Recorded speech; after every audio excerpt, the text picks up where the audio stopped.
With the recent legalization of marijuana in Colorado, talk of ganja is all the rage today. Is it harmful? Is it harmless? Should it be legal? Should it be illegal? What kind of authority does the federal government have? The problem is that a lot of information out there is dead wrong.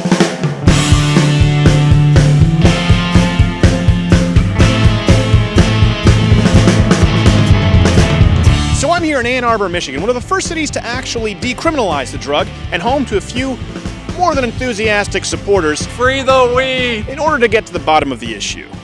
Marijuana, should it be legalized? Yeah. Good thing. I definitely think that it should be legal. Yeah, I think it's a good idea. Government's cracking down on unhealthy snacks and vending machines. Big gulps banned in New York. I'm sure you've heard of this. Good idea, bad idea? I think that it's a good idea. I don't want to say some people have reached the point where maybe they shouldn't make their own decisions, but I think that's what it's becoming. I think it's kind of good, because then, it's better for everyone's health. Think marijuana should be legalized? Yeah. I mean, you can do whatever you want to your own body. Except the big gulp. Touche. Oh, big gulps, huh? All right. Well, see you later. This banned, this legal.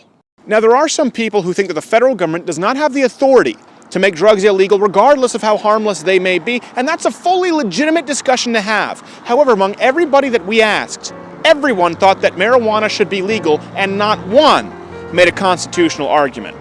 They all actually said It's way less harmful than a lot of things, such as alcohol. I think it's just another drug like alcohol. It's not really harming anyone. It doesn't really cause harm in most people's life, and certainly less harm than alcohol. So considering that this is the premise under which the discussion of marijuana legalization is now being discussed, it's important to find out if it's true.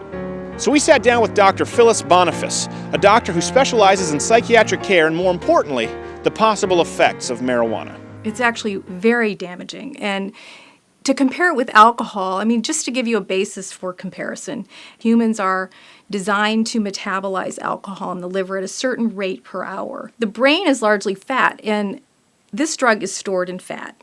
And so what happens is after the intoxication is long over, we have a drug that's hanging around exerting an effect on your nervous system for weeks to months. People who smoke at a young age have a much higher incidence of psychosis and psychotic disorders. I am a former community college history teacher who did time in a federal Christian Zionist drug gulag. We think that there's a gene that predisposes people to schizophrenia, for example. People here work for the military-industrial complex that kill people all around the world. And when people are exposed to marijuana, they have an onset of their illness about 3 years before we normally would see it.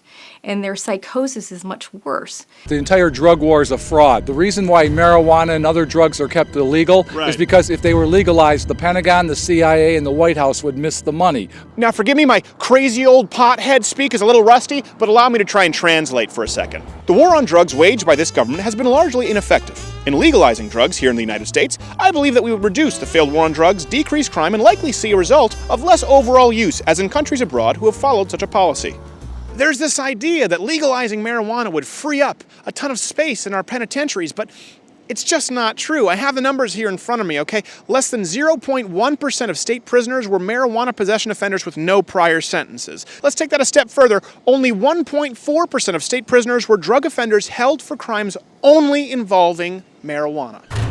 You said you did time in a federal penitentiary for nothing more than marijuana possession. Attempted distribution. Attempted distribution. What's that exactly? Well, that means I was trying to sell it. When I sold marijuana to my friends and my customers, I was providing a community service. Any prior infractions? DUIs. So when you think of prisons filled with people like this, it's actually more like this. Okay, a few things. Firstly, here in the United States, where marijuana has either been decriminalized or legalized, its usage tends to increase, more than some of you may know. We went to community high school here in Ann Arbor to ask teenagers about their experiences with marijuana. The results were shocking. Have you ever smoked marijuana? Yes. Yeah. Yes, I have. Yep. I have. Yes. So your mom knows? Now she does. I've been doing it probably 3 years now. 15, been smoking for 3 years. You know what I was doing at 12? Playing Pogs. Out of all the students we'd interviewed, only 2 had not smoked marijuana. Their biggest reason for trying it? Surprise! It's harmless. There's no bad side effects. I don't think it can be necessarily harmful. It's not like a bad drug. It's a plant. It's Well, you mean it's natural? yeah. So's uranium. Well, After all, it's got nothing on a 16-ounce Mr. Pibb, but funnily enough, the perception of marijuana being harmless, as largely pushed by today's marijuana lobby, has statistically resulted in increased use among teenagers. We know that it affects myelinization, and myelinization is what determines the maturity and the development of the brain. People don't know it, but your brain is actually developing into your early to mid-20s. When we're altering the myelinization, we're actually altering the way your brain will function for the rest of your life. That being said, the kids do seem to think that it might be more prevalent here than nationally because... In Ann Arbor, yes, I guess. Everybody seems to have some. Shocker. Despite what people say, the more lenient the drug laws, the more likely people, including kids, are to light up. What about the idea that ending the drug war would reduce crime, put drug cartels out of a job? You think maybe these cartels who operate in illegal activity... something else. Yeah. Probably. I mean, yeah, but I mean, you still get that extra revenue, right? Well, it's like here in Ann Arbor, right? It's illegal, essentially, to use it medicinally. We just stopped by the high school. What people do is buy it from the dispensary, get a prescription, and they go sell it at a high school. Yeah, I know some people that have done that, yeah. You know people that have done that? May or may not, yeah. Yes, it appears to be that people who make money through crime tend to find another way to make money through crime. Keep the change, you filthy animal. So, if we legalize drugs, would that really be better for today's law-abiding citizens? The myth that nobody's ever died from a THC-related accident is just not true. And the reason people believe that it hasn't happened is because it's a tougher process to go through to test for it. You smell something, Rabbit? Fear. I can take your blood alcohol level just by a breath test. You fellas been doing a bit of boozing, have you? Sucking back on Grandpa's old cough medicine? It's not a Miranda right or anything like that. It's just based on your driver's license. Where if I want to get your THC level, I have to get a warrant to take blood from you or urine. You're crazy!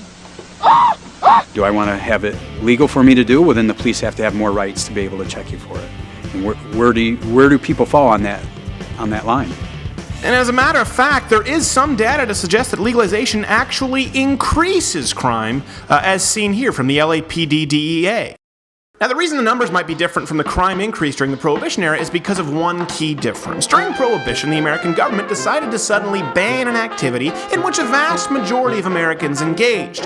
In legalizing drugs, you'd be doing the exact opposite. You would now be allowing and in some ways encouraging a practice in which currently only a minority of Americans engage. Listen, at the end of the day, I can understand somebody saying, okay, marijuana is harmful. Legalizing it will likely result in increased usage and have possibly some negative societal ramifications here in the United States. But the federal government does not have the authority, and it's been largely ineffective in waging the war on drugs. That's a completely legitimate argument, and there can be arguments made on both sides. What I have a problem with, however, is the discussion being based on a premise that is a lie. That is a huge disservice to our political discourse today, and more importantly, generations of the future. You need any more proof? Palestinians have been in camps for about 60, and you Jews put them there. Israel. Okay, first off, I am not Jewish. 9/11, and anyways, okay, you look Jewish anyways.